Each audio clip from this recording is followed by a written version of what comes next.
And we are live, ladies and gentlemen. Welcome to the first stream of 2024. I'm really happy to be here with you again. I am ready to have our evening streams.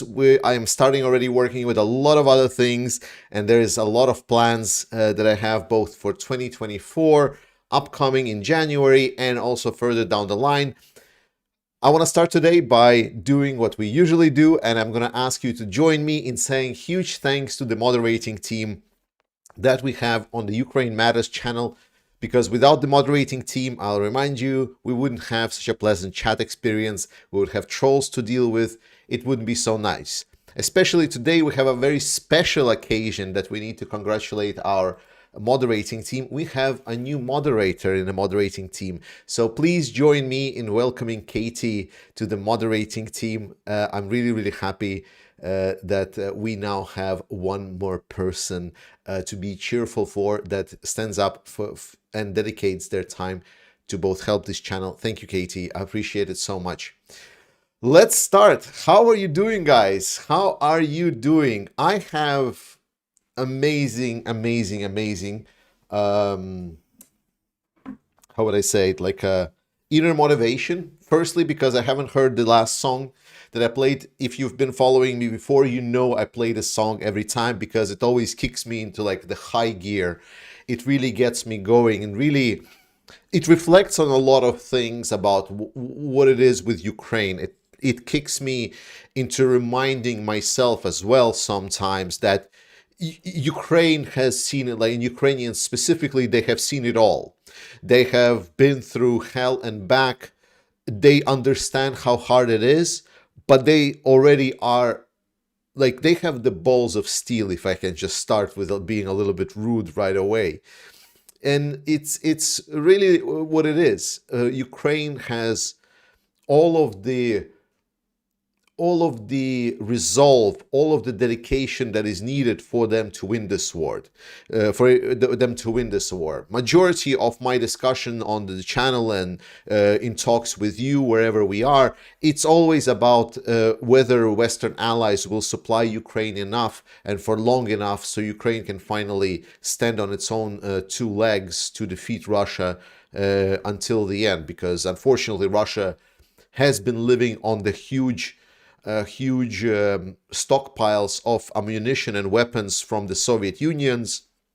And another thing is that now Russia is also getting additional weapons from North Korea, the topic of today's, kind of like the thumbnail of today's discussion, which absolutely is ridiculous. And we're going to definitely talk about it today. I hope you will raise that subject to me again if I forget about this in questionnaires, because sometimes I get carried away with answering questions and forget to talk about certain things. But we're going to do that, and we're going to do a lot more.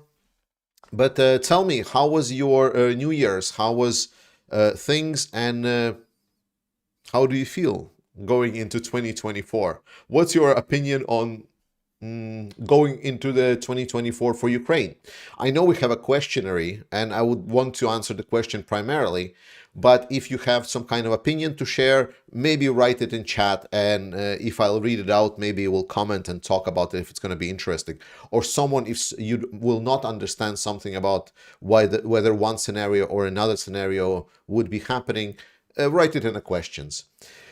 All right, a couple of words to all of the people that support this channel also with the finance, which is a huge thank you. Oh, Katie actually joining the brother in arms. Welcome. KP, wow, a free chat, only 50 characters, so I better say, and that's it. Carmen V, thank you so much for being a member for 7 months. And Jakub P, thank you so much for 20 gifted Ukraine Matters memberships. And Tridents Against Tyrants, thank you so much for $2. Man, I love, like, the Tridents Against Titans. Oh my God, Tridents Against Tyrants. It's a mouthful. I think it's a great name, and I think it's a great initiative. I'm really happy what you're doing, man. So please keep it up. Where did you get this T-shirt? This T-shirt I got at Aviaция Khalichiny. It's a Ukraine-based clothing manufacturer, quite popular, one of the most popular Ukraine-based clothing manufacturers. As far as I understand, they do deliveries to the Western countries. You can go there. I'm going to put a link into the chat. So you can find, they have some really cool shirts, and their theme around their shirts and everything else is like aviation. Basically, they really like Ukrainian aviation, so they are having this as a theme. All right, and one last thing before we kind of start doing the questions and move on finally from the intro is that right now the shop is finally functioning. We had a little bit of a delay with the sending of the also giveaways that we did last year, but they will be coming. So I'll be reaching out everyone and finally sending out. So now the shop is working, and also if you did your order around Christmas, it might just now get updated, now being sent out. So it's not on me, it's on the people that are fulfilling orders on the shop side. So sorry for the delays, it's just how things are around Christmas, New Year's. It's a bit hectic. And the first question that we get today is actually from Brandon Mitchell. Hello, Brandon. I hope you will join me soon at my place. Like Brandon promised that he will drop by. So I will hope to record maybe a video again live with Brandon, where Brandon is gonna, for the third time, film my toilet and show it to the world, just so you will not forget how my toilet looks like. It would be a travesty for the world not to know that. Let's give a cheers to Brandon and see. And he's asking, is that your real hair? It's a toupee? Tope? Right? I don't know this word. I'm sorry. I don't know what's a toupee or tope. Yeah, English. So whatever it is, unfortunately, it's my real hair. Yes, despite it's looking like it's not. Michael Michaels, what do you think about Turkish inflation and economy and how that will influence Ukraine? Well, Erdogan right now is in a little bit of a trouble, right? Because he did the smooth brain dictator things that dictators shouldn't do, which is try to mess and influence economy in any way. We talked about it, I believe, last stream when I talked that Putin is doing quite a smart thing for dictators, where he is saying, I'm just going to take a part of the economy and this is going to be like my private thing. But then the rest of the economy, you can run it like how financially correctly you want it. Like I'm just taking like this percentage of it and it's now mine. This is not what Erdogan did. Erdogan decided to play God a little bit, or like a head economist or something, and decided to implement some batshit reforms which toppled the Turkish economy, and it still cannot recover ever since. Well, it's consequences of his actions, and right now Turkish economy is struggling. They are trying to kind of turn that fire down a little bit, but it's not really working particularly well. Erdogan is really trying to get some kind of confidence into him, to bring attention to his persona so he can get additional loans, so he can get additional ways of financing and stabilizing his economy. And that's about it. I don't think it's going to be influencing influencing conflict between Russia and Ukraine that much, because I think Turkish participation has already been having its effects. They are already trading with Russia a lot. They are probably the key country that allows Russia to circumvent sanction packages. So they're already helping Russians a lot. It's not a pretty place to be in with Turkey. And Erdogan is going to play for Erdogan. I don't think there is a lot of good news for Ukraine from the direction of Turkey. But Erdogan will try to put himself back on the world stage, but I'm not sure if he's relevant anymore, to be honest. I think he fucked up. Okay. Jon Lundberg, can you tell us of the attacks in Crimea where Gerasimov may have been killed at? Yes, there was... Okay. So Ukraine strikes Crimea regularly. Just in the last couple of days, the big two notable strikes that were carried out. Apparently, there was recent strike as well recently, just like last night or so. But Russia is already reporting that they shut down all of the 6 Neptune missiles. But Russia says they shut down everything all the time. So remember that the ship of that got absolutely blown up in the Russian harbor, in the Russian military charter, it still is listed as damaged, or like, no, sorry, not damaged, but like slightly damaged, like low damage number estimate. Whereas where we all saw that it's basically just scrap metal floating around in a harbor. Um, and with these strikes, two of the notable strikes that happened recently were, first one, the most recent, the recent one, where Ukraine struck the airfield of Saki. It's an airfield from which the Russian interceptors fly. Those interceptors, they've substituted those strategic bombers, the Su-34, not strategic, but just bombers, Su-34s that Ukraine kind of forced out from the southern direction because of the Patriot missiles. So instead, Russians are now using these low-flying, fast-moving planes in Crimea from Saki, because otherwise Patriot can just shoot them down. And these planes, well, they're sitting ducks for Ukrainian missiles and drones, and Ukraine is not going to let them go. So that was the strike on the airfield. But a day before, there was a Ukrainian strike on the Russian command post in Crimea.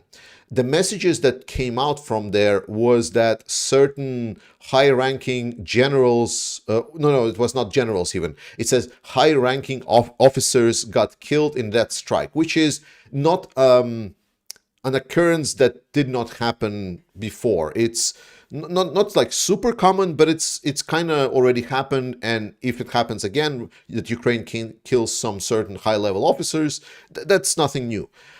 However, then there started like a whole hoax thing. So let me end the discussion around Gerasimov right now. Gerasimov is not dead. It's a complete hoax. The story is made up. It didn't happen. Like it's all BS. So Gerasimov was nowhere near there. Gerasimov was not hurt. Gerasimov, like it's not there. He's not there. So what happened is that one of the popular channels, it's called Visegrad 24 on Twitter or X, reposted a translated post from a Telegram channel that was actually quoting another Russian Telegram channel that supposedly made a post about Gerasimov being struck in Crimea. And the most interesting thing about this is that that original channel, people went through the historic logs and all of the, like, like memory files, if that post that the second Telegram channel was quoting actually exist. And it turns out it didn't exist. So the original source was supposedly from a Russian Telegram channel, which is about 30,000 subscribers large. So it's not like a major news channel. And post from there was taken as a screenshot and then reposted by some other Telegram channel. And then they translated it, and then Visegrad 24, the X account, that is known from being one of the trash sources of the internet because they hype on all of the news, they misquote, they very, very often provide very, very false information, then they popularize it. But the whole thing is that that post that we're saying that the Gerasimov were killed supposedly on the original Russian channel was never there. Because when people started actually looking into the history of that Telegram channel, the post that supposedly was taking picture of, it was never there. So it was just a Photoshop. It was a hoax. It was made up. It never happened. So all of the news of Gerasimov even supposedly been in the area was never there. It's a completely made up story. There is no substance to it whatsoever. It's just circle jerking of all of the bad news sources.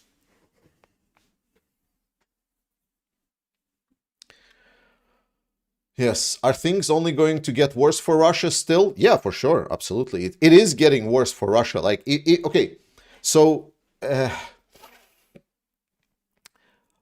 it's a weird narrative that people think that if Ukraine is doing bad, that means Russia is doing excellent.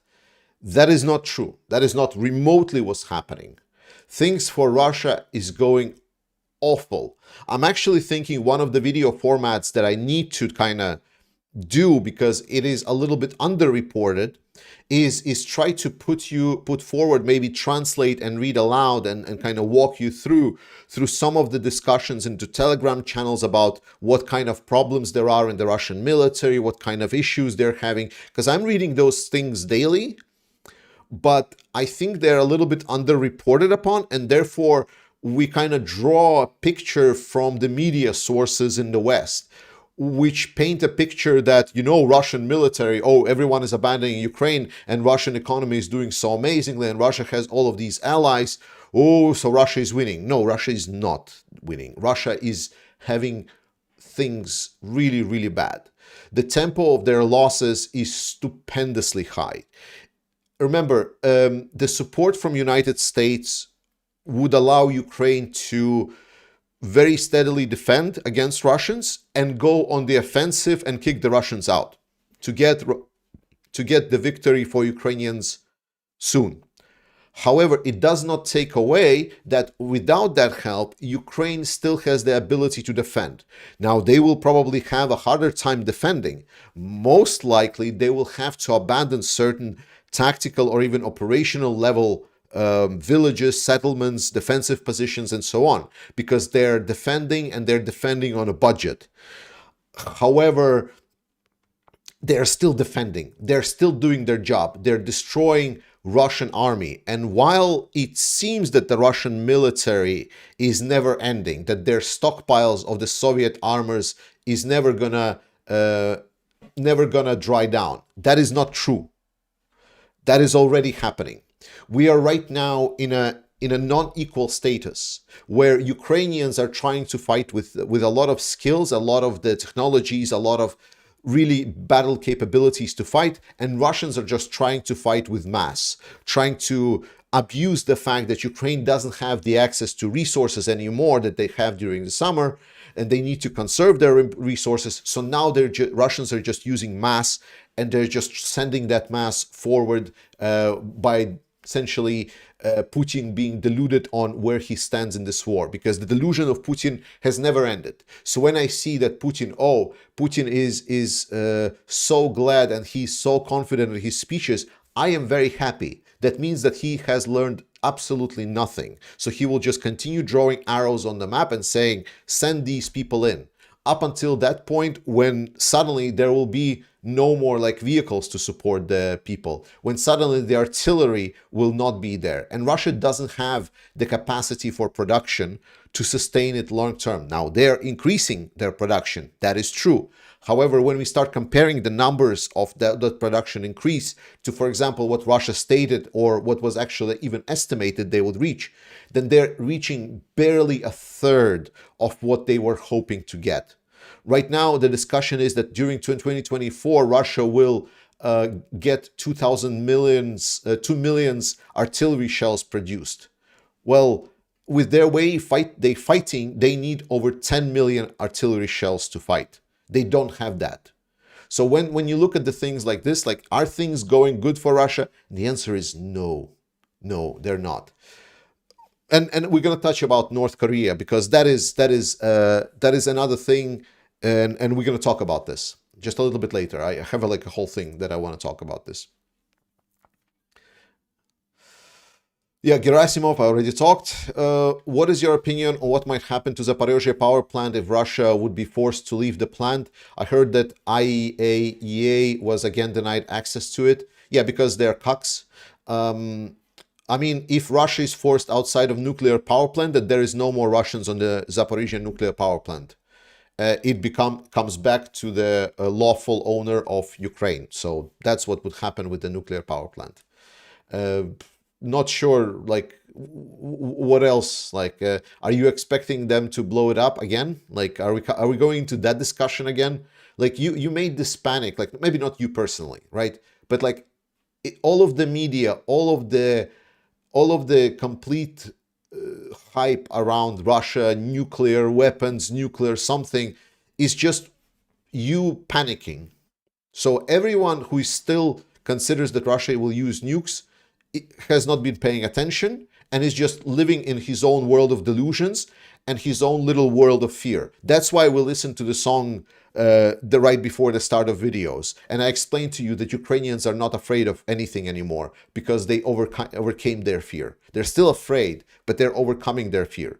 And I'm just seeing that people in the West are still not even overcoming the basis, even the starting point of their fear. There is still a lot of people that are just want to close their eyes to the world beyond their imaginary perception of this idealistic world, where they still believe that UN is an organization that does something, where they think that dictators can be reasoned with, that the war in Ukraine is supposedly a territory-based war. So if only we give something to aggressor, he will stop. Yeah, we went over this many, many times. People in chat can enlighten you on this. Grow the fuck up, grow a pair, and stop being afraid of things that could have happened 100 million times, and Russia chickened out every time.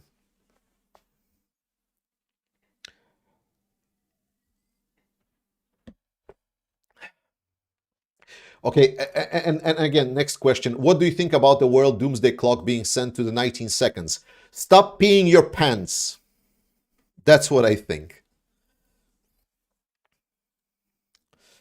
Adamantium, North Korea providing missiles to Russia. Will this help increase getting more weapons to Ukraine from NATO allies? I wish it would, but it's a little bit unclear for now.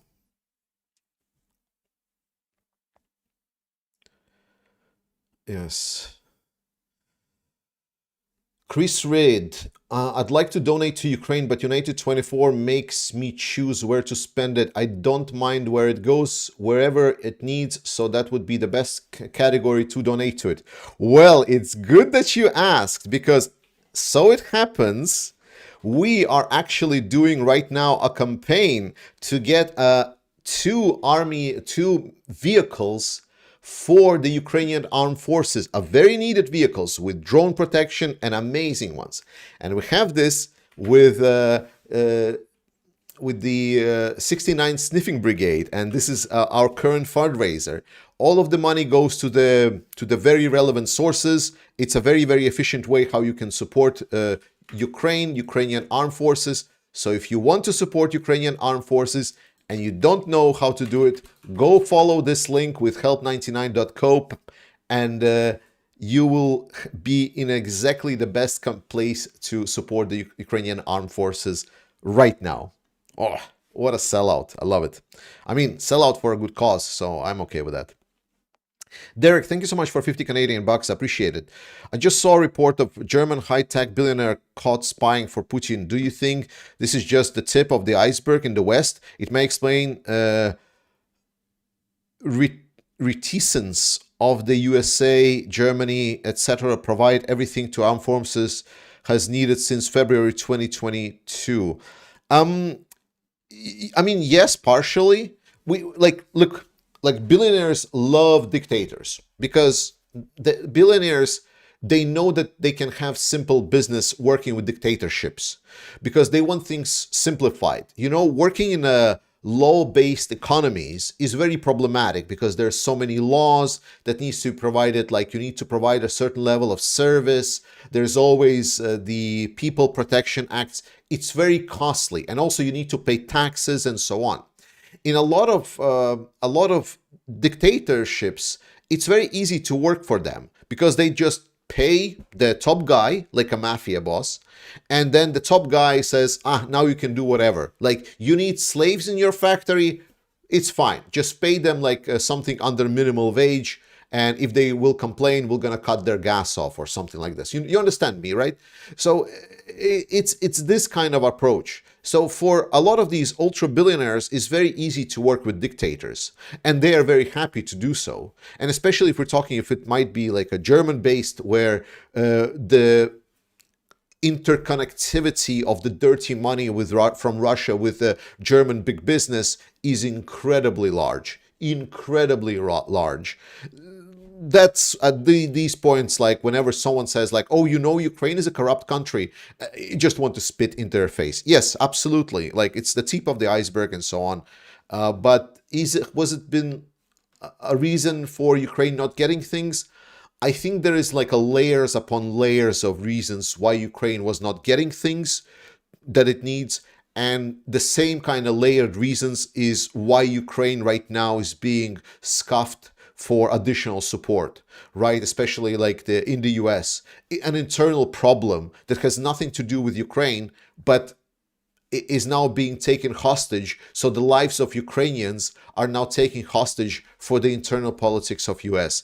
It's like it has no moral ground for it. It's absolutely disgusting, and there is very, very little I can say to this. And it's all part of that layered cake of like corruption and yeah, all of these things. Paul Gray, thanks so much for $6. Appreciate it. Chris Frederick, some in the West are still buying the Russian myth. Europeans are actually fighting. Are buying the Russian myth. Europeans are actually fighting it. God bless all that you and others like Arthur do. Slava Ukraini. Yeah, for sure. I mean, yeah. The myth. It's like, oh yeah, sure. It's oh my God.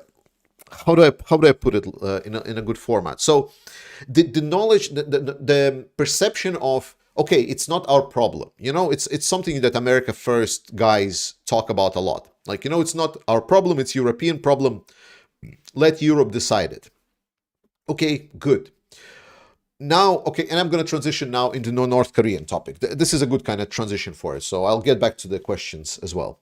So with this narrative, where do we end up? I always ask, like, when US starts retracting from influencing the world, from trying to stand up for democracies, when did the retraction of that will end? Because what the dictators see, we talk about the potential war between NATO and Russia. And one saying is like, well, Russia will not attack NATO because they will get defeated by NATO. Yes, only if NATO will resist and if NATO will continue resisting. You might say, yes, of course it will resist because, for example, the Baltics are NATO countries. However, for a lot of dictators, is not about whether or not they win or lose against NATO. It's more about, is NATO seen as weak or strong? If it's strong, then probably they shouldn't really mess around with this. But if NATO is seen as weak, for example, in this scenario where Ukraine is trying to defend itself against Russia, where Ukraine is being very brave, they overcame their fear, they mobilized, they understand that right now it's either mobilization or occupation, it's one or the other, and they say, we're gonna win it, just give us the tools. So the Western powers, NATO and so on, they don't even need to fight. It's like, the easiest scenario. It costs us nothing. Like, our economies are not even feeling it. Has your life changed? Like, has your life been significantly impacted by that war that has been going on? I'm pretty sure not really. Like, maybe a little bit of a price increase. Yeah, we had some inflation, but inflation was also global. It wasn't just specifically of the war increase. With this war now going into this, how much has your life changed? And you will see is like, well, I didn't really see a lot of change. Yes, because we don't even feel it. For us, in the European Union, especially in US, it's maybe a couple of percentage of economy that needed to adapt. We don't have mobilized economies. We don't have economies that are like full-blown, turn the way around how the economies are structured, that we started producing weapons, started like getting the mobilization potential. We are not there. We are not feeling the war. We are just continue enjoying our cappuccinos, our lattes, and enjoying our morning newspapers, going out, having good old fun. This is what we're doing. For us, the life hasn't changed one bit. And this is what the dictators are seeing. They are seeing the easiest offer on the table for the West to take. Give Ukraine the weapons that will go pretty much unnoticed. Change nothing in your lifestyle. Change nothing in the way you're operating. Change literally anything. Maybe change some car suppliers, maybe change some gas suppliers, stuff like that. Impose certain sanctions and so on. Oh, what are we ever going to do? That's it. That's the only thing that's required from the Western powers. And we're failing at that. We were able to sustain it just over a year and a half, almost 2 years. And by the end of the second year, we are completely imploding. If this doesn't completely draws with bright colors as weak, absolutely weak, pathetic, then I don't know what does. Instead of response saying to Russia, don't fuck around with nuclear stations, we are sending IAEA that are trying to get into the station is oh, please, Russia, send us into the nuclear station because we cannot get in. And Russians ha, idiots. When they go onto United Nations and start saying Ukrainians are actually terrorists, and stuff like that, and make a joke of the whole law-based world order, and everyone is Russia is a permanent member of the Security Council. Russia was never accepted to Security Council. Russia never joined the UN. It has illegal seats. If you look up the Charter of the UN, Russia was not a founding member of the Charter. Soviet Union was. But the Soviet Union was a union of many states, not just Russia. This gets to the point where we can talk about North Korea. For a longer time, the Western powers have been beating around the bush with deliveries. They have been tying all of the hands behind Ukraine backs with super slow deliveries of supplies, with limited capabilities given to Ukraine. You should listen to General Ben Hodges and how he was basically pulling his hair out saying, I don't get it, why we just don't do it. Because we have the capabilities. The West has the power. They just don't want to do it. That's the whole point. And when you're saying, okay, Ukraine, here is the weapons. Now, please don't fire them into Russia. Ukraine says, but we need to destroy it. There is 30 kilometers, 50 kilometers from our borders. There is this airfield full of helicopters and bombers, and they're shooting civilians every night. And they're no. But you cannot use our weapons to fire into Russia. It's why not? What's the difference? If you want us to fire only on military targets, fine. We'll fire only on military targets. No. We are too afraid for that. Maybe escalation. Then North Korean dictator coming in, swagging his schlong around. North fucking Korean. You know what North Korea was when I was growing up? It was a joke. It's a country that we make fun of. North Korea was basically a caricature. That's how North Korean. And now this North Korean dictator that was, despite all of the sanctions, despite all of the prohibition, is putting his leather coat, putting some gel inside of his hair, getting some prostitutes, sitting in a train, goes to Russia, and then delivers all of the ballistic missiles to Russia, all of the artillery shells, and saying, yeah, just fucking bomb the Ukrainians. Who gives a shit? Another law broken. And response from the West? Has there been response? Have you heard, we've heard the declaration of fact. We've heard the declaration of fact that, the weapons of North Korea are being supplied to Russia so it can bomb Ukraine. Has there been many reactions? I don't really see a lot of reaction. I've kind of followed all of the news. Kirby came out, stated about this. It's yes, oh, very nice. But what next? What is the consequences? Remember last year when they said like, oh, if North Korea will supply artillery shells, they will definitely pay the price. Bullshit. Nothing was done. Absolute garbage. So all of this brings us to the point. Is the West perceived as strong or weak? And that is what I'm saying to you. When and if, if a scenario, if, for example, Russia gets continuous supply of weapons, if China continues supplying manufacturing equipment to Russia, which it does, if North Korea will start sending in workers, if North Korean factories will start supplying Russia with equipment, with rocket launchers, they're going to start making infantry fighting vehicles because Russia is exchanging technologies. Remember, North Korea supposedly sanctioned country? Well, Russia is now sharing any technologies with them. They are mobilizing their industry. The same country you made fun of because it was a joke. Now Russia has all of the industries. And remember the German billionaires we talked about that has all of the dirty money? Well, whatever their production, whatever economy they're working in, can now supply technology to North Korea.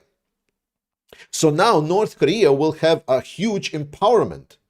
And now if Russia occupies Ukraine, it force mobilizes Ukrainian men, millions of people. It gets mobilized army of its own. It gets mobilized production of weapons inside of Russia. It gets support for economic frontline from China. It gets mobilized weapons manufacturers in North Korea. It gets weapons from Iran. And suddenly, this group of countries looks at the NATO that fails at the easiest task possible, where they didn't even need to lift like a half of their fingers, and they failed. And then Russia just flows into the Baltics after that with mobilized army. And you're telling me that after that, all of that, dictators need to look at all of this setup and says, oh man, but NATO is too strong. Bullshit. They will say is like, NATO didn't care about Ukraine. They will not care about Baltics or Finland. They will not care about this. Could they be wrong? I think so that they could be wrong, but I am not certain. Imagine Trump wins at that moment.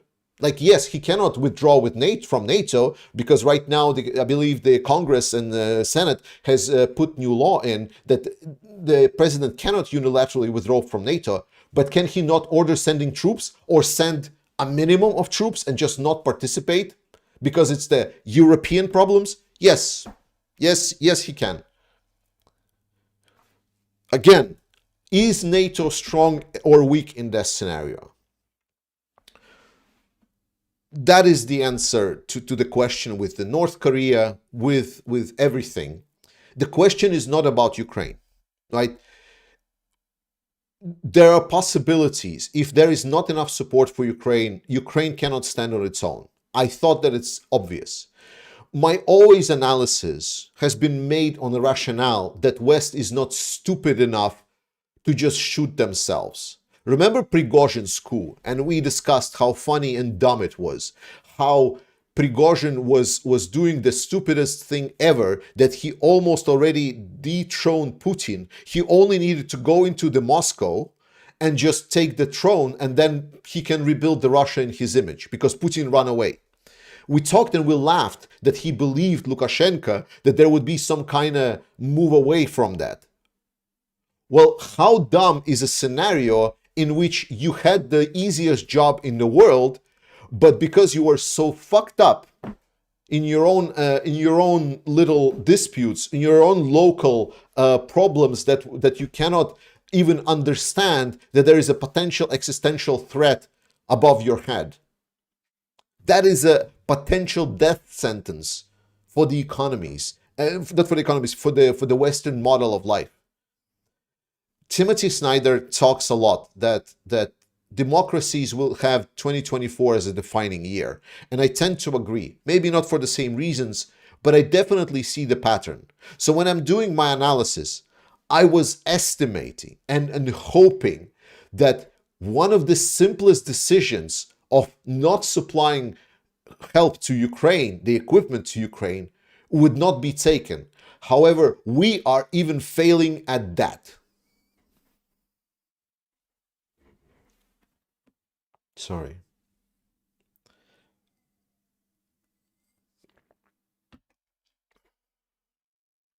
Okay.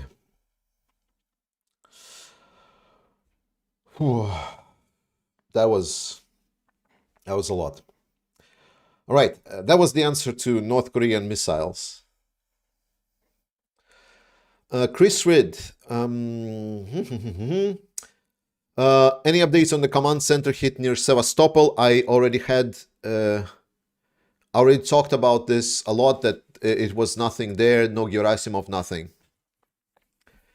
Any updates on? Yeah, what is Michelle? What is the state of the tunnel between China and Russia, where there was an explosion? It is functional. Yes, it was repaired basically a week after that explosion.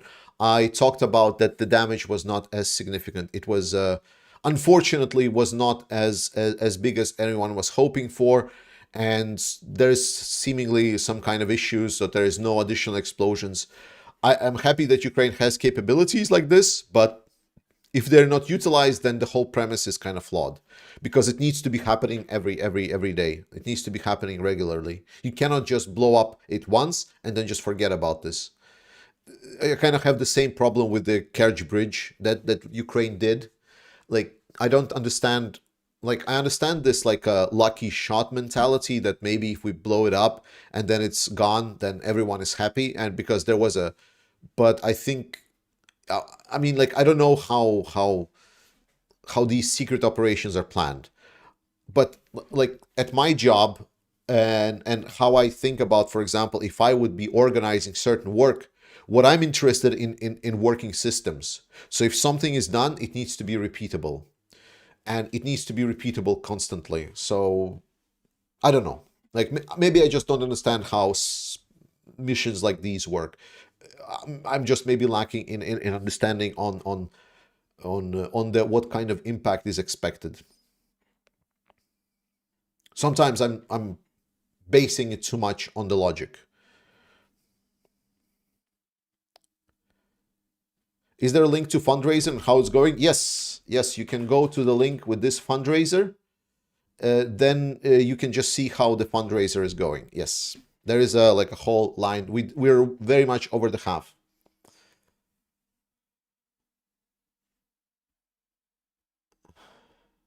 Are GLSDB used? No, GLSDB still haven't arrived to Ukraine because we cannot fucking get our shit together.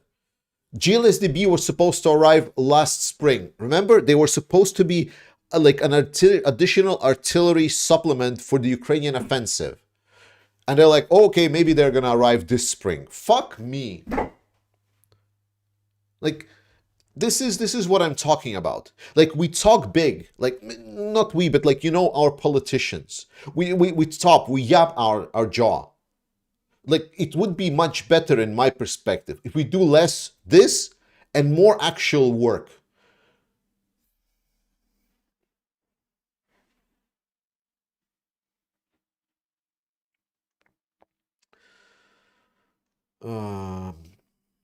Hi Georgie, I tried to switch from Patreon to buy me a coffee, but it didn't work. Do you know if there are any problems with it at that moment? Yeah, I'm not sure what's the problem with buy me a coffee, but I will probably revive Patreon starting February. So if you're with the Patreon, just subscribe with there. I will revive Patreon despite everything. It's just the only platform that really works like clockwork. Edmund Montufesco, any information on the new jet missiles UJ-25 Skyline that Ukraine has?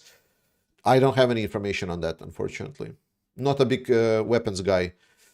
Maybe Arthur knows more about this. I'm not really following specific weapon types. I don't believe in wonder weapons.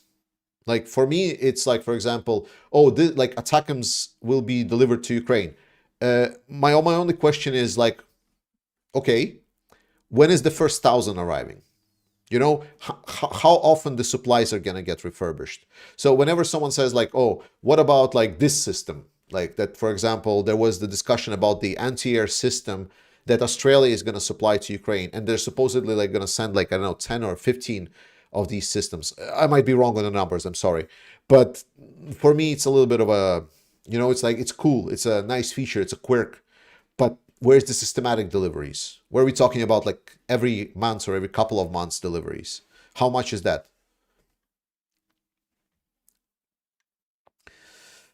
Steve, good afternoon. Steve from Shuffle UK.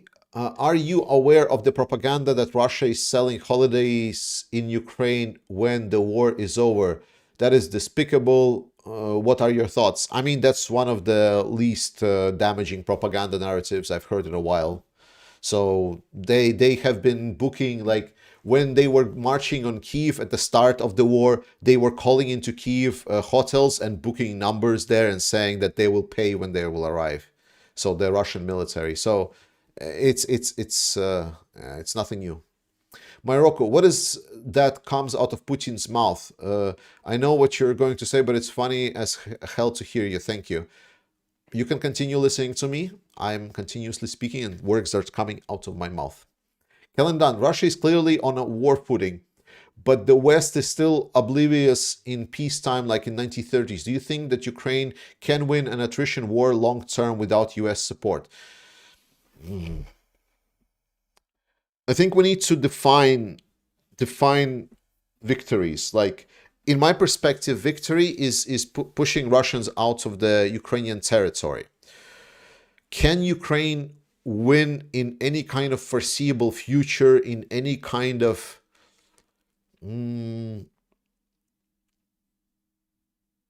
I don't know.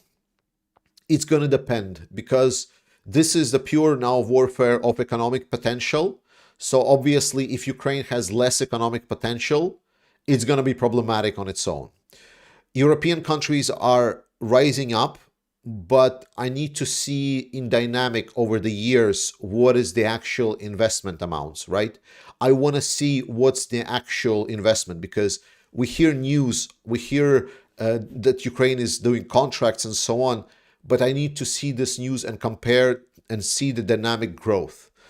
European potential is massive compared to the Russian one, so it can easily outmatch Russia. The question is whether or not there is a dedication to it. It seems on the outside that there is a dedication. In that sense, Russia will run out of their supplies that for their storage facilities that they have, and they're going to be screwed. And then it's going to be a pure production potential, and Ukraine might have an edge over production potential of Russia. But then again, if China is continuously sending supplies to Russia, if European Union is continuously trading with Russia to supply it with money, if North Korea is providing workforce and facilities to produce everything else, then it's going to be obviously problematic for Ukraine to win against this alliance on its own. Do you watch General Hodges and Anna Spack-Nielsen? Yeah. Yes, I do. They're very nice. They're more, I mean, like, I'm like a commenter. Like, I'm expressing my opinion for the most part. Like, this is not like really a news channel. I'm not an expert. General Hodges and Anna Spack-Nielsen are both military, especially Anna Spack-Nielsen is a military analyst. General Ben Hodges is just like, I mean, you can read about him in Wikipedia. That's already saying something. They are the experts in the field. I'm just a guy on YouTube. What's the impact of some standard North Korean ammo? Is that Russia has more ammunition than Ukraine? Lil Bubs, sorry if this already went through. What are your thoughts on the recent expansion of BRICS? Is it something to be concerned of? Yes, it's more economic power. BRICS is not about Russia as much. It's more about China, India, kind of that part. BRICS is not like a very friendly place. Like, it's not like a big alliance or anything, but it's definitely problematic because it's a closer economic ties. So it will, by proximity, boost Russian economy as well, which is not nice. And Chinese and so on, Iran and so on. Yeah. Why are you barking at your viewers? Very aggressive tonight. Fuck you.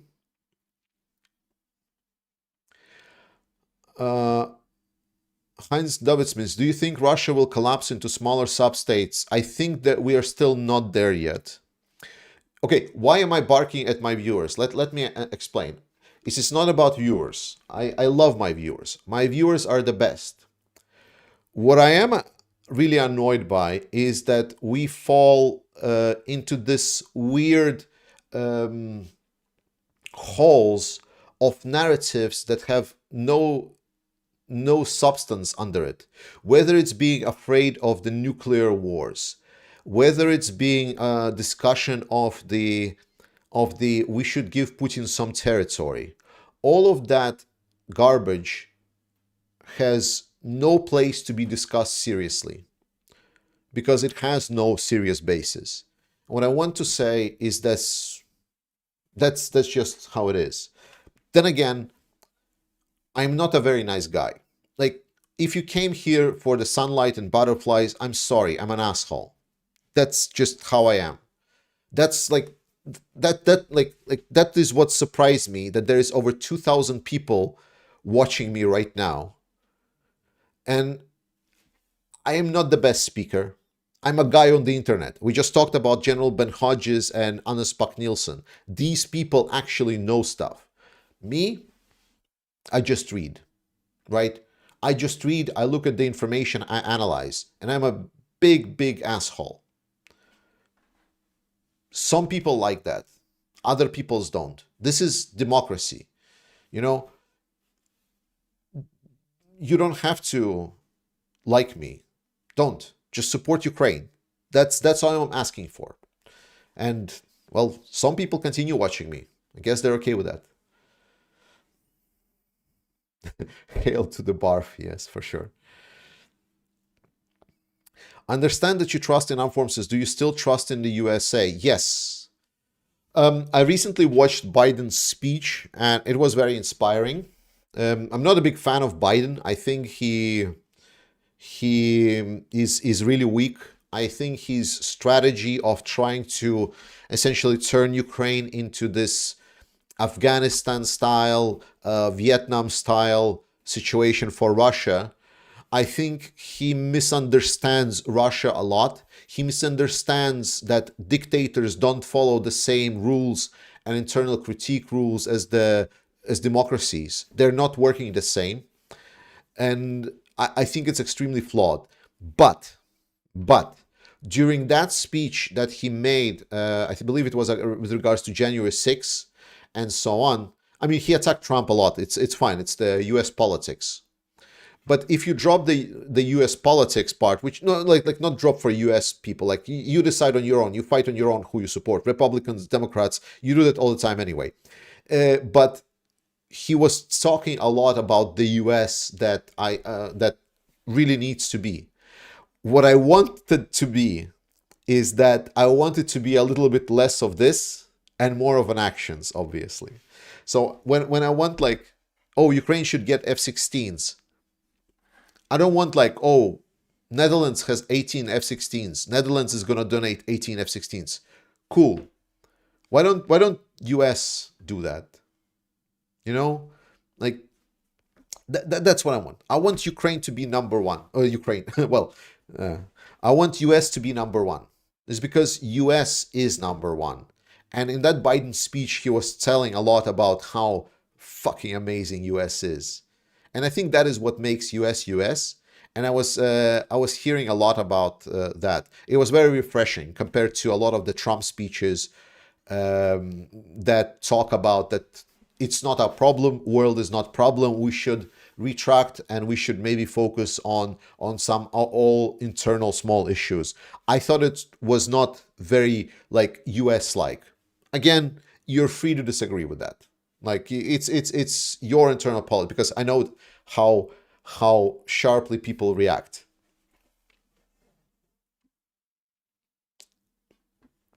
Okay, couple of super chats. S Moore, thank you so much for $10. I appreciate it.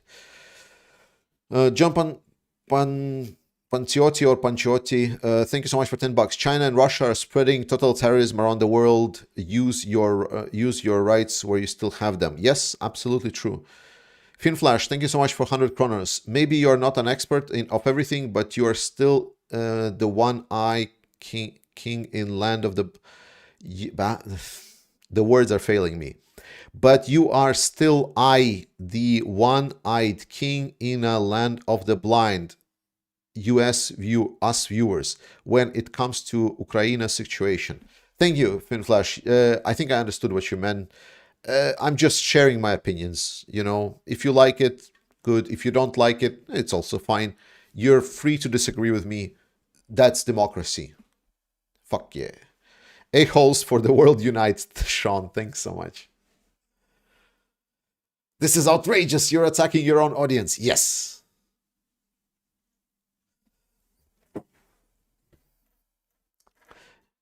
I love my audience. My audience is the best is because we're showing Russia's the middle fingers for over a year and a half now. It's like, I talk a lot about the moderating team and how much they're doing, but I think I'm not giving enough credit to actual my audience and you guys that in the community that stay here and literally fight the Russians every day, because all of your questions are super relevant. Everything that you say is super relevant.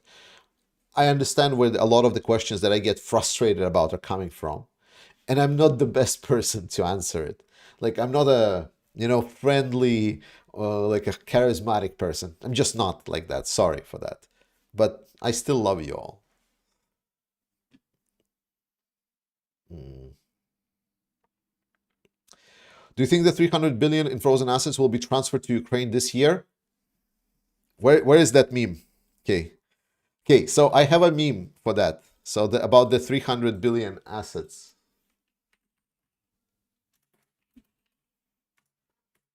Give me a second. This is important. You must see this. It's very important because it kind of describes it describes the whole 300 millions. Oh no. What?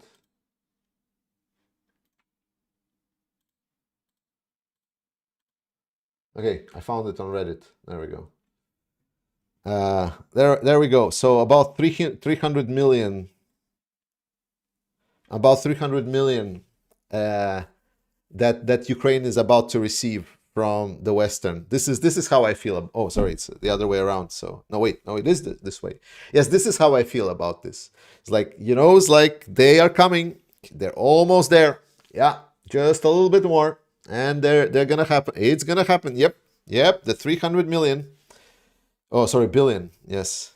Yeah. So I'm gonna let that play out a little bit, and then we're gonna compare whether 300 billion are there yet or not. Yeah. Okay. What do you think? What do you think? What a breaking point for the Russian would be before they start revolting? Uh, Current interviews like the 1420 still shows the same apathy and fear. Thanks for all the work. No, you shouldn't expect anything from Russians. Like that. That's my point. I think it's flawed mentality thinking that they will be some kind of a uprising. It's not what happened. There was some kind of a discussion and hope for a potential elites uprising, but now we know that even elites don't really care about anything. So just recently, there was this Friedman. Was it Lex Friedman? I think it was Lex Friedman. Lex Friedman. No, wait. Lex Friedman is an American computer scientist. Sorry. Friedman. Friedman, Russian oligarch. What's his name? Michael Friedman. So Michael Friedman, the whole story, I'm actually gonna share you this. So Michael Friedman, there was a lot of story about him that he was like trying to escape Russia. He was trying to get off the sanction lists, and he got off the sanction lists, and so on and so on and so on. And now, after escaping Russia, he then went to Israel, and then he went from Israel after the 7th of October back to Russia. And apparently now they're preparing to actually sue Ukraine in the court because Ukraine has taken some of the assets from there. So there you go. There's the Russian elites and Russian oligarchs' support for Ukraine. They're about to sue Ukraine in the international court for something they don't like.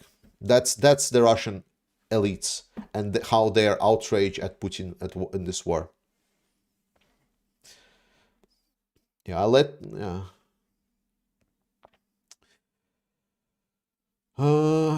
Yes. Artis, what about Russian FPV drone production overcoming Ukrainian? Those drones are so scary. And what car do you drive? So with the drones, yes, Russia is having significant drone production. The drone production in Ukraine has been not scaled as significantly. There are reasons for that. I suggest you listen. Well, I mean, you cannot listen because there is not a lot of good videos. But this is, I believe it was Maria Berlinska.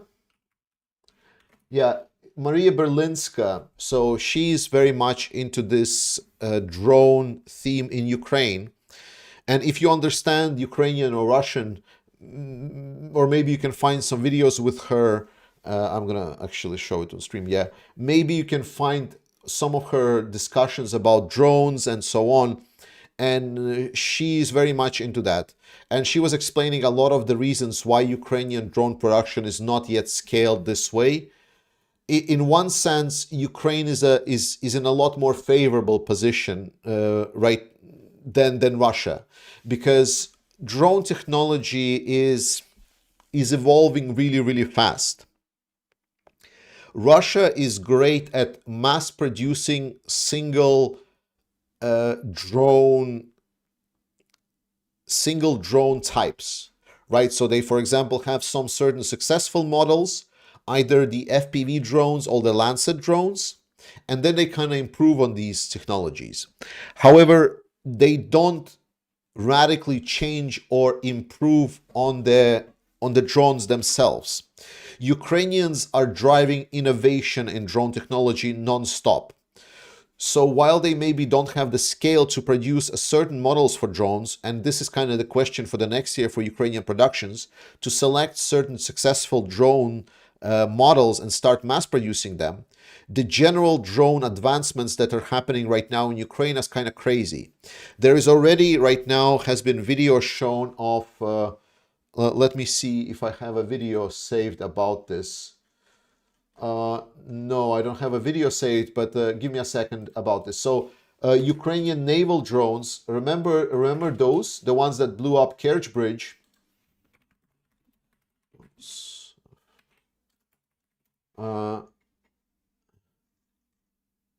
Yes.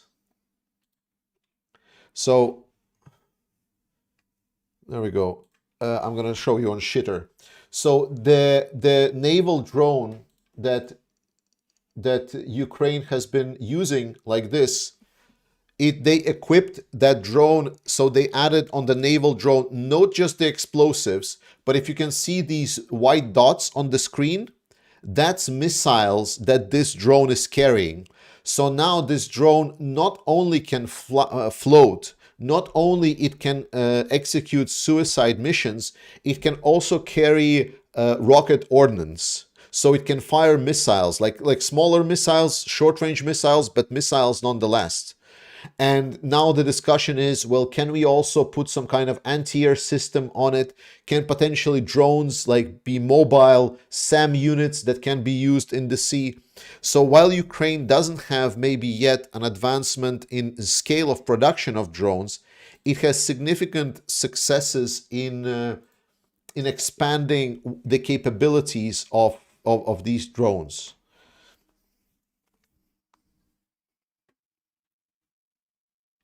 So it's not white and black. That's what I'm getting at. It's not like Russia has more drones and Ukraine has less drones. Then the last part of the question: what is the car that I drive? I don't have a car. I don't have a car license. I drive a cargo bike. I'm gonna show it.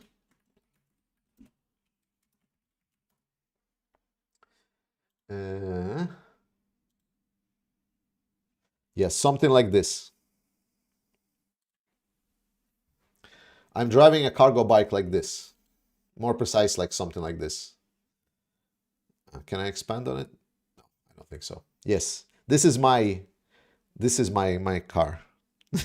Well, not car, but you get my point.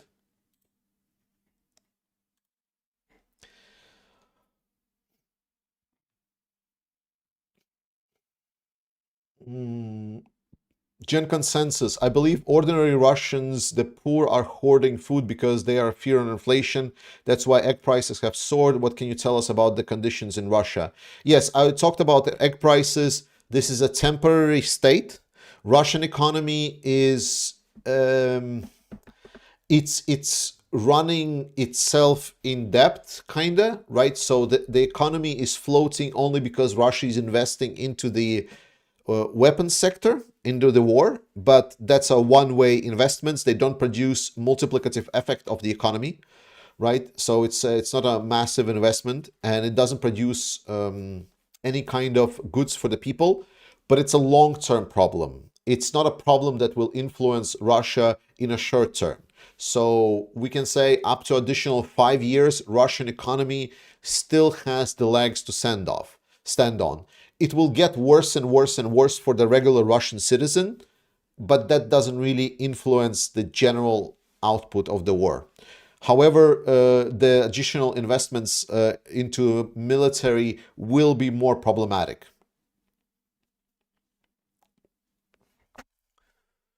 Hi, Alberta Tulo. Hi, Georgie. The POVs who recently came back reported they have been lied about the current situation. Do you know how it is for the people under occupation? Are normal people treated well? Some info.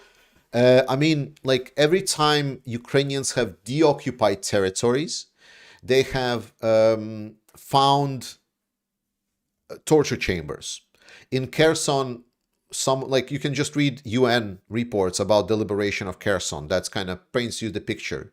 So the all kind of perspective that things are okay on the Russian occupied territories is just us living in a fantasy world where the same kind of world where peaceniks live.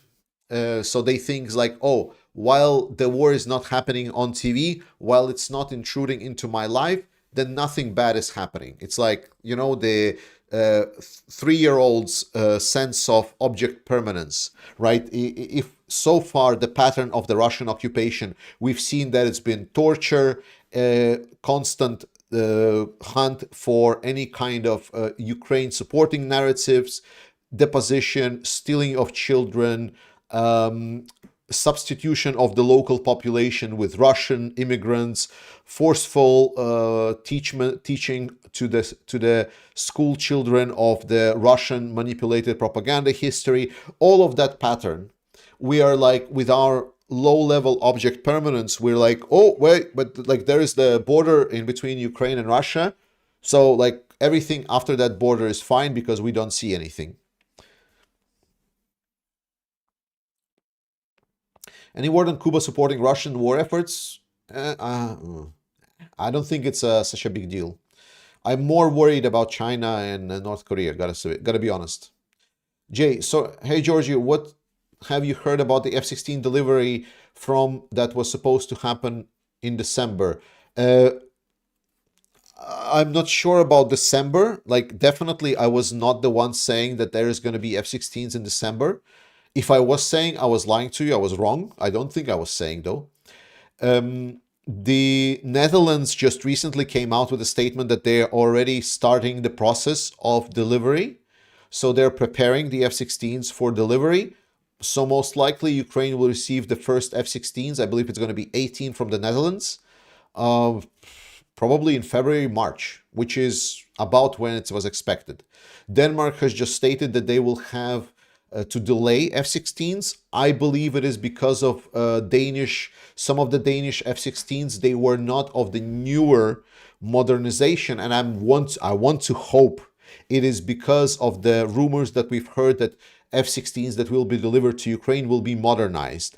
So potentially these delays are for Denmark to modernize these F-16s because it's definitely not of poor conditions.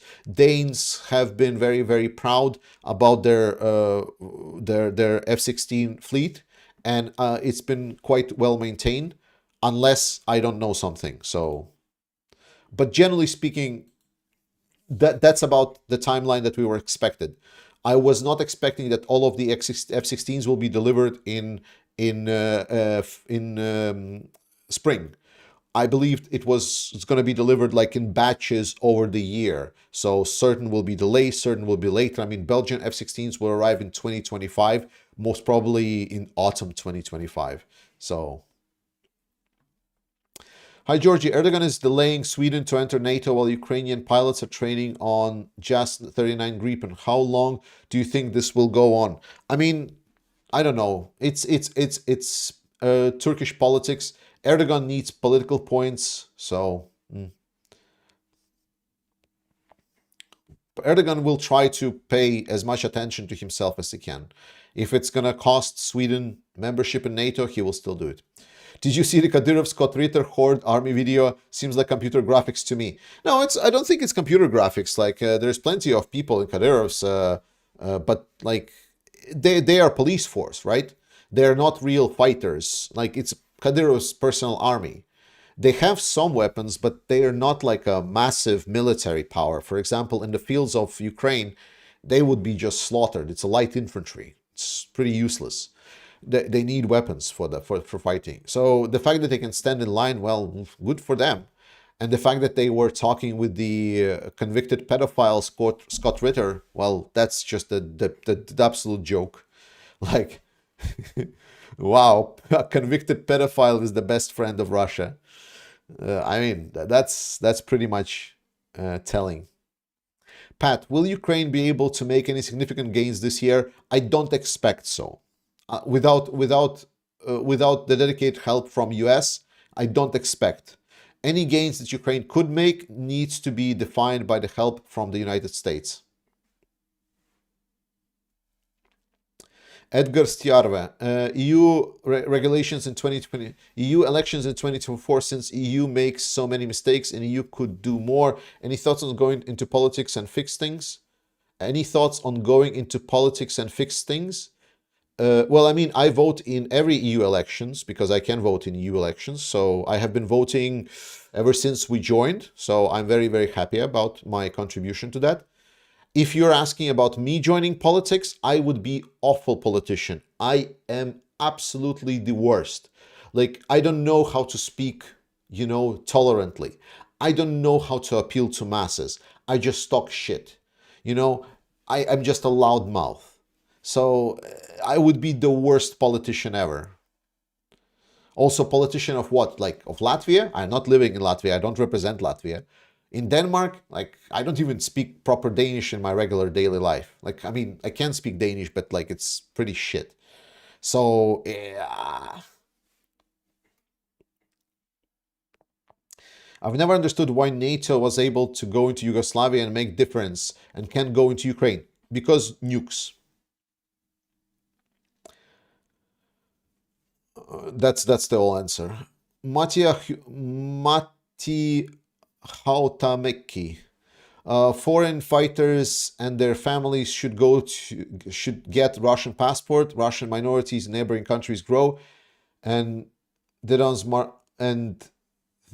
does the marmot greet each other? I guess I don't understand the question. Sorry, man. Chris Reed, thank you for the link in advance. You donate to Help 99. I've donated and request a patch. Glory to heroes. Thank you, Chris. Yes, support Ukrainian armed forces. Go to this link. Check out our gathering for the truck to the Ukrainian armed forces. And yes. Eddie, why are there so many incompetent people in Europe that are blocking any aid for Ukraine? What is our all future freedom? Well, because people don't realize that we are in danger. Like, because there was initially a sense of dread when Russia invaded Ukraine. It was all new, the war and so on. But now, because Ukraine has been doing a good job with what was provided, people think it's like, well, why do we need to even help Ukraine? It's clearly that they're doing a pretty okay job on their own. And we've just got complacent. I think it's complacent. Correct me if I'm wrong. Data relay. The problem is that US historically... okay.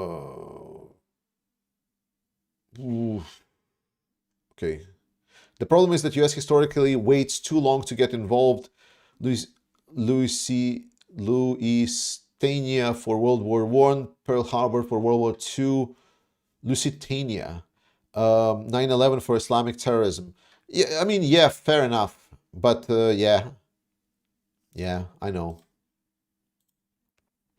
Donald Trump, can you see increasing partisan demolition jobs inside Russia?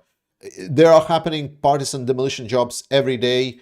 A lot of them are being linked to the Ukrainian secret, like not secret service, but Ukrainian spy satellites, so Budanov service.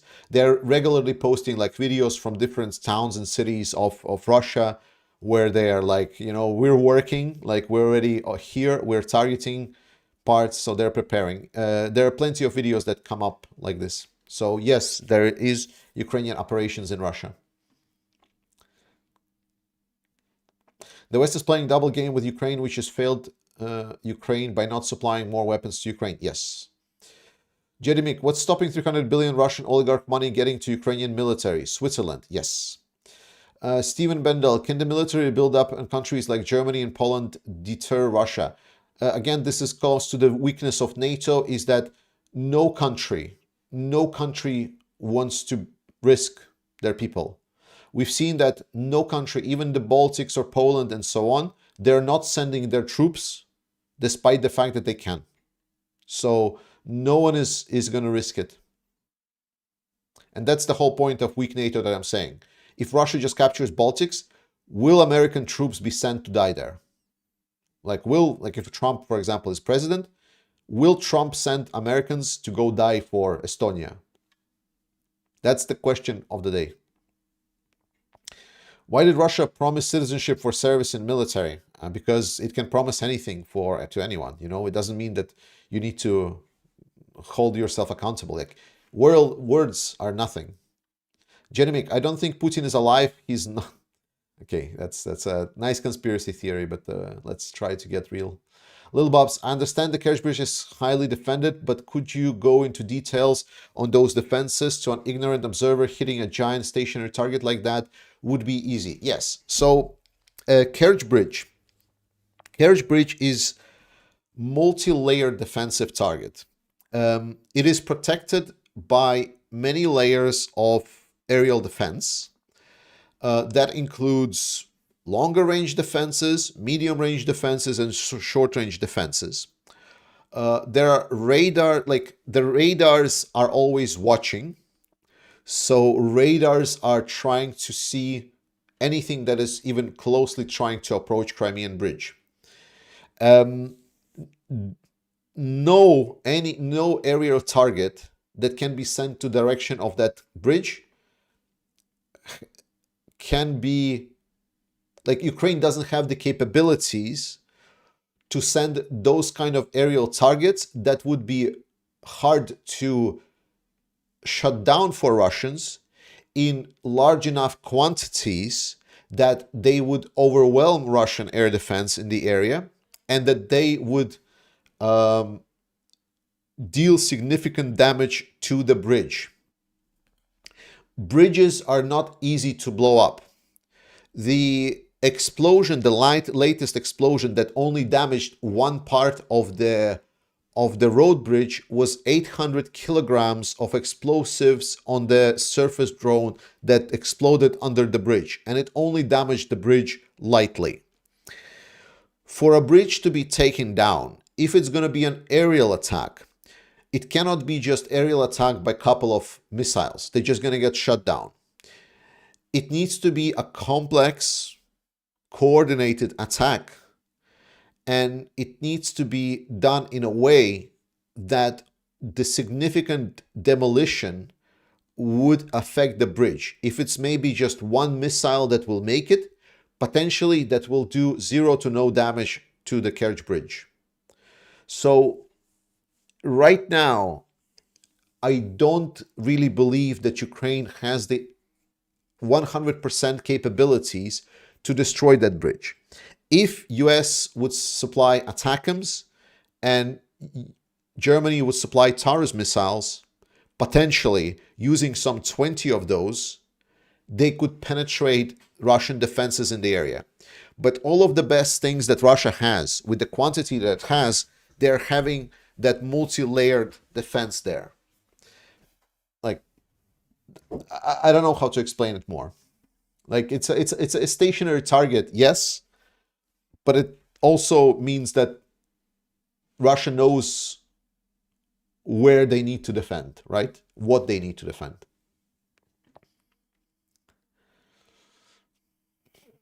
Georgia, when are you going to speak at the UN? Hopefully not, because they're a joke. When are you going to speak at UN? You all suck. You just sit here on your asses and getting money from the governments. Money that could be better spent by actually doing things in the world. Money that could be spent to actually feed people that are hungry, to supply homes to the people without homes. You are the parasites on this planet. That would be my speech to UN. I don't think they would like to hear it.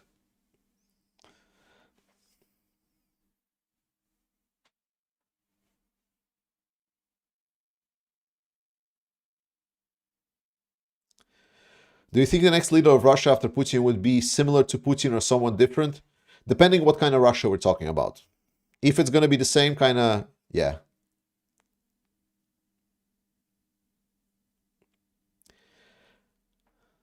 Just want to say, and I fully agree with your takes, keep up your rants. We should be able to piss the Western leaders for failing Ukraine. I'm pissed at Western leaders not because they're failing. You know, everyone can trial and fail. That's not the point. The point is that what the West needs to do is so simple and so minimal. Like, it's because I know the capabilities of the West, and we can be 70 times inefficient. But just because we have so much power, it requires us to do little to nothing to actually matter to support Ukraine. And we're just not doing it. Like, the problem is, the frustration is that it's just so little.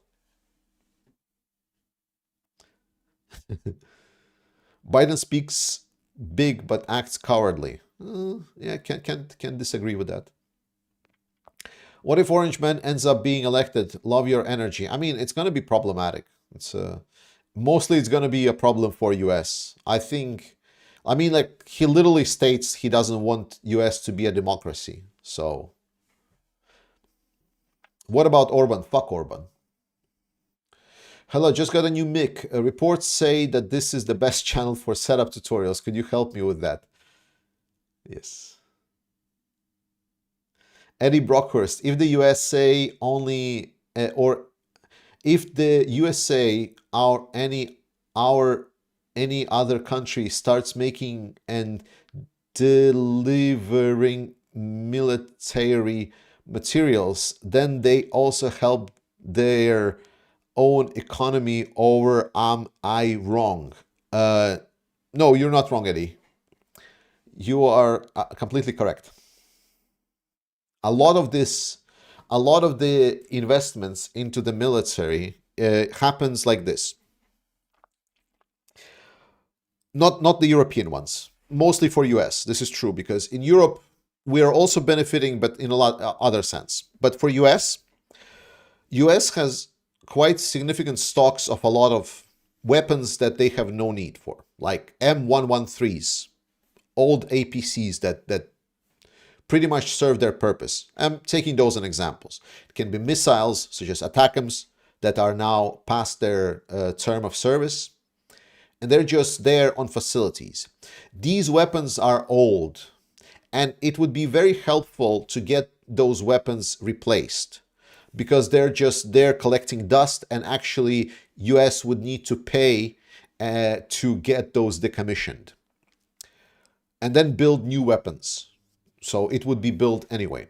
Right now there is a potential situation where these weapons can be, instead of being decommissioned, they can be sent to Ukraine, and then money can be spent on the US industry to make sure new modern analogs of these weapons are produced in order to refill the stockpiles of United States military. Therefore, US would get new up-to-date equipment, technology, artillery, shells infantry fighting vehicles, whatever you want, and old and obsolete stuff that would need to be scrapped anyway would just go to Ukraine. That's why it would be win, because the investment would go into US, where it would create jobs to create new modern weapons for US. And Ukraine would get weapons. It's a win-win scenario. That's why I have really big problems when these bills are proposed as a help to Ukraine, because that implies that this is some kind of charity. It's not. It's not charity. I think a much better name is support for democracy, or like a democratic protection, democracy protection, strengthening, investment, industrial plan, some bullshit like that. Because it's an investment into own industry to strengthen democracy around the world as a nice benefit to it.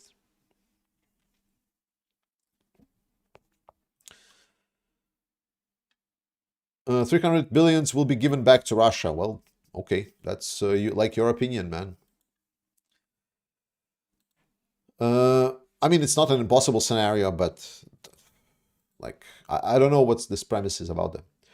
Truty77, Georgie, what do you think of the Chechens striking their own deal for prisoner exchange? Yeah, I've heard about this. Kadyrov walked back on it and says, "Oh no, it was just a joke." It's nothing.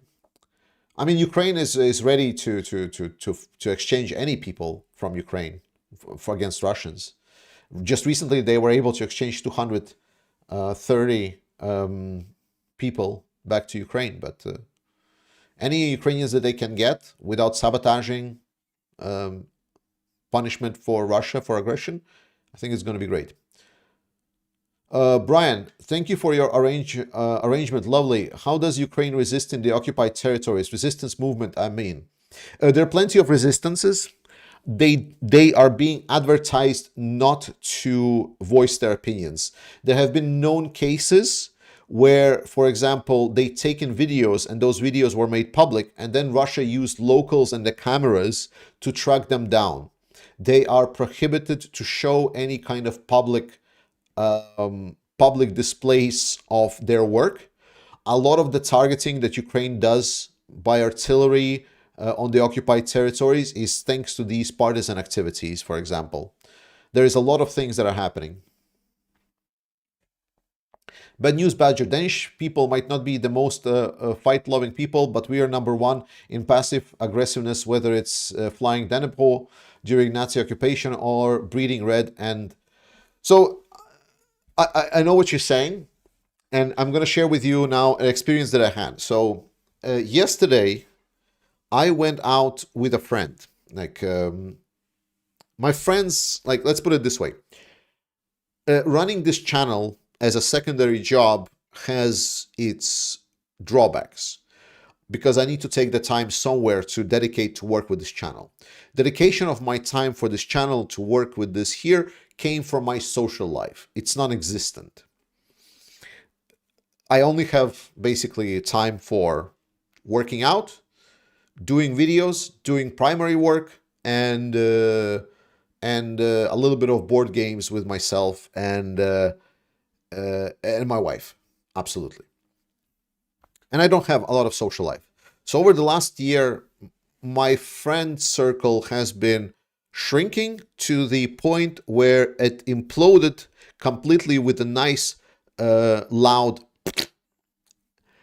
and that was about it. So this kind of my New Year's resolution is to try to build at least some resemblance of social life. Maybe get out with people, you know, get some maybe board games together with someone, not just alone in the evening. Maybe try to go somewhere. So yesterday I actually dedicated some time for it, and I went out with a Danish friend that we do not really hang out, but we live in the same city. So and we never talked about Ukraine. Well, he knows I have a Ukrainian channel. He generally understands this. And we went in there, we were sitting, drinking some cocktails or beer, and we were talking about different stuff. He was complaining about what's about the bills, how he wants some Danish design lamps, and it was all great. And then he says, like, so when do you think, what do you think pieces of land should Ukraine give away for this war to be over? I'm like, excuse me, sorry now, what? And and he's like, well, like in Ukraine, there is this Russia. Russia is kind of like they don't really respect the lives of humans, and kind of Ukraine is the same. They also don't respect the lives of humans. And there was like before the Russian invasion, like over 70% of the people in these eastern territories are just ready to. They were voting for pro-Russian parties. So, would it be too bad for us to just like say like give for Ukraine to just to give some territories away, and then they would strike some kind of agreement because this war has been diminishing human lives? And I'm like, what are you saying to me? Like, and he started like continuing into this sense. He was doing one peacenik narrative after another, and he's like as Danish as it comes. And he was telling me this most entitled Western bullshit that I could ever hear. All of the single things, like one after another, one after another, one after another. So I am not completely sure that while Danes do support Ukraine, and he's like, oh yeah, I'm totally supporting Ukraine, but he's like, ooh, war, icky. He's like, ooh, it's like, I don't want to follow what's happening there. He doesn't know about the torture chambers. He doesn't know about the shootings that Ukraine does. He doesn't care. He's like, war has been like 2 years. Like in his perspective, this is just taking far too long time. It's like too much for his attention span. He doesn't want to hear about this. I cannot project his understanding anywhere, right? I cannot, like, because it's an anecdote. But these people are also present in Denmark. It's now a fact. So I want to believe that you're right. I am just not sure that the gravity of this is fully understood by people in Denmark. I want to believe that it is because Denmark has been very consistent, but I had a very rough experience. I didn't convince him because I was just boiling over, and I explained to him by throwing my phone in his face with pictures of destroyed Marinka and the UN report saying that there was a kids' torture chamber on the occupied territories, and this is what he's proposing for people on the occupied territories by even trying to mention that there could be some kind of peace negotiations. Not literally thrown in the face, like just so there was no violence. But I got so mad that I was basically yelling in that restaurant, like people were looking over their shoulders. I got really, really mad. The point is, we're still far away from the general consensus and understanding. There are other channels that are spouting pro-Russian nonsense and they get 10 times the views. So, because, they look at the map and it's like, oh, haha, you see, Russia is advancing, Ukraine not winning. We told you Russia is unbeatable and Russia is going to win this war. And people are like, no, Ukraine is going to win this war. And then they're like, Ukraine did one failed offensive. Oh, no, that's it. No, Ukraine is not winning. So they are on these like swingings of states. They cannot just decide whether they want to support Ukraine or they're like too icky from the war. Yeah. Yeah. Yeah. He was definitely a leftist. Yeah.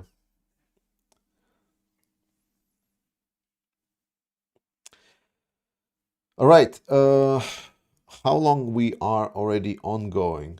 So it's almost 2 hours. I'm gonna take a couple of more questions, and then we're gonna slowly wrap it all up. Yeah. How is Archer doing? It's killing Russian. How is Archer doing? It's killing Russians. Very good. Nice rant today, Georgie. I agree with every word. Yes, thank you. I have this rant in my head daily, but with much more colorful language. Yeah. I mean, like Henning, look, like man, like it's not about the rant. It's not about me being mad. It's about just it's a simple thing. Like because for example, Ukrainian aid, it's not even influential to U.S. budget. When you look at the amount of money that is being discussed for help to Ukraine, it's not even pocket change. It's like a carton of milk for Ukraine, for U.S. economy, and there is so much hype about this carton of milk for U.S. economy that I am just absolutely baffled. Is like it costs little to nothing to do the right thing. Stop being an asshole. Do the right thing. That's the point. That's the only thing I'm asking. The only thing. Like, can we just get our shit together? Like, I really want us to be democratic and free also tomorrow. And the investment into this is like yay big right now. How did he respond from your outburst? He deflected. He kind of said like, "Oh, I just wanted to ask, so we needed to like you needed to hear my opinion. Like, can we just talk it over and so on?" So he kind of like he deflected this. I'm pretty sure he didn't change his opinion, and I was not in a very constructive sense. Like, I'm not sure I'm very constructive when it gets to Ukraine aid, because it's my friends that are there on the front lines. It's my family that has been occupied by the Russians. It's it's very personal for me. I cannot just take it on the chin. I cannot have these academic discussions. There's a lot of other channels that are analyzing war in Ukraine, and they have these high-level analytical discussions, and I cannot have those. I just get disgusted really easily. I get really emotional really fast, and it's just like it's really, really personal.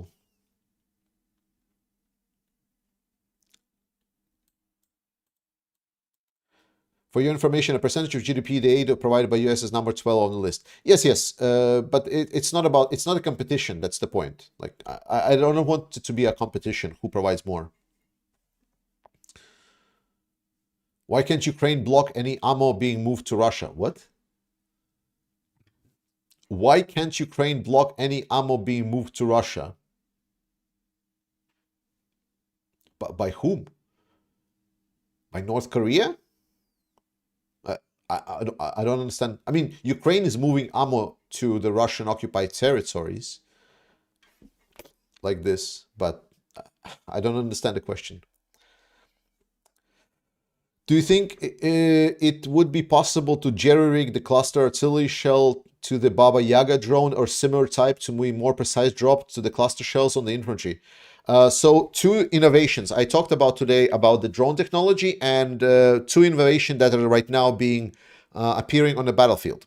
Innovation number one is that Ukraine has been starting to use something that I don't know even how to translate to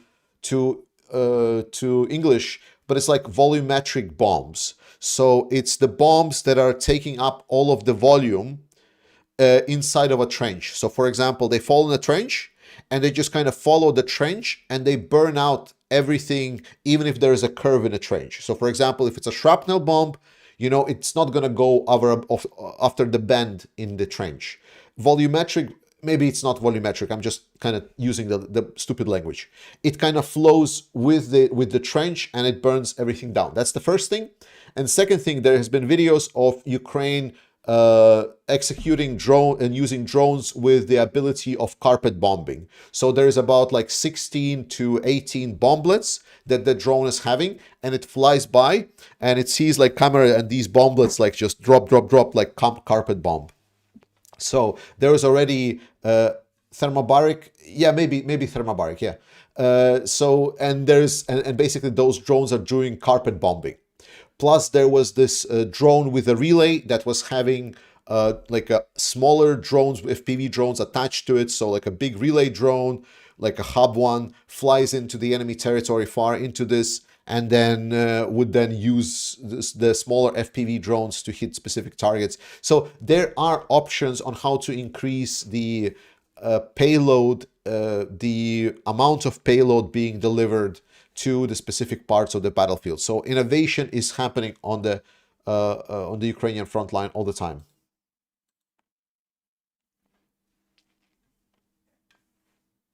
Georgie, you're such a geek. Yes. I'm a geek and a nerd, that's for sure.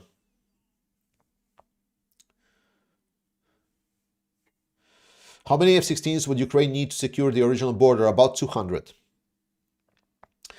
Eddie, hello Georgie, please read my question. If the USA or any other country starts making and delivering military materials, then they also help their own. But I read this question. What are you talking about? I already answered this question like a little bit time ago. I don't know why our scientists can develop sonic weapons, or a sonic weapon or a sea drone would help Ukraine a lot. Okay, that's again, we're talking into the Wunderwaffe levels of discussion. All right, last question. Anything from the live chat? I'm going to close the Q&A. Sorry if I didn't answer your question. Feel free to I don't know, ask it on Discord. I really recommend our Discord. Please join the Discord. There is a lot of people that are really following up. D. Oman, thank you so much for the clover leaves. Appreciate it. YouTube banning pro-Ukrainian. Like, let's see. David, YouTube banning pro-Ukrainian channels is a bit worrying. Does this worry you, Georgie? I mean, that's the deal with YouTube. YouTube is a very much uncertainty. Like, there's a huge uncertainty in running a channel on YouTube. So, as more thoughts on Ukraine landing at Kinburn split to further the Crimea campaign. Seems to me that Crimea is key to ending this war. Yes, but any major offensive for Ukraine is dependent on US help, at least in 2024. If not, it will need more time for Ukraine to scale their production so they can start accumulating any resources. Ukraine needs resources, and resources are needed for the offensive. David Oliver, all the best people are assholes as long as you be you, Georgie. I will continue watching you. Love you, honestly. And I love you, my man. I love you all, guys. Thank you so much for watching and staying with me today. Again, welcome, Katie. Please go to the Help 99 with the 69 Sniffing Brigade. Let's get that truck rolling to Ukrainian Armed Forces. Let's get things under control. Video tomorrow, more videos to come. I will consider making that video for Russian like Telegram channels overview, so you get the perspective of how shit things are in the Russian military actually. So we don't build our perspectives only from the Western journalists that have little to no access to the Russian military, and we're actually gonna look through it, and we're gonna make sure. I'm gonna stay with you here. I'm gonna continue doing this until victory. Slava Ukraini, and I'll see you guys next time.